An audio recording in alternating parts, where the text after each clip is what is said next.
semangat, Allahu Akbar. Oke. Nah, baiklah teman-teman, kali ini kita akan menampilkan terkait proyek kita. Nah, di sini perkenalkan saya Santi Christina. Jadi kali ini saya akan menyampaikan proyek saya dan akan mempresentasikan terkait proyek dari judul saya. Di sini saya mengangkat judul terkait simulasi gerak lurus dan gerak posisi waktu.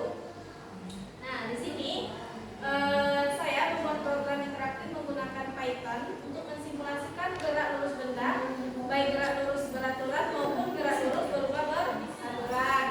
Nah, program ini menghitung terkait posisi kecepatan benda secara numerik menggunakan metode Euler, ya kan?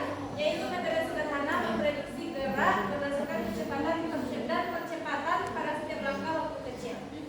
Nah, tujuannya yaitu memahami perbedaan GLB dan GLBB melalui simulasi. Nah, nanti teman-teman akan melihat bagaimana perbedaan grafik antara GLB dan GLBB.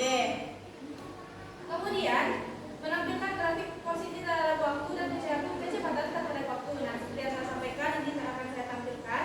Kemudian menyediakan animasi gerak benda untuk memperkuat pemahaman visual. Oke, lanjut. Di sini ada fitur program, di sini ada parameter dan nilai simulasinya.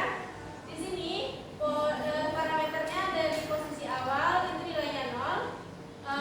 Kemudian kecepatannya itu kecepatan awal itu V0 sama dengan 5 meter per sekon. Kemudian kecepatannya sama dengan 0 ya karena dia GLB ya kan? Nah, kalau GLBB apa yang disebut konstan? Percepatan. Oke. Jadi kemudian interval. Nah, berarti dt 0,1. Kemudian yang simulasi yang gerak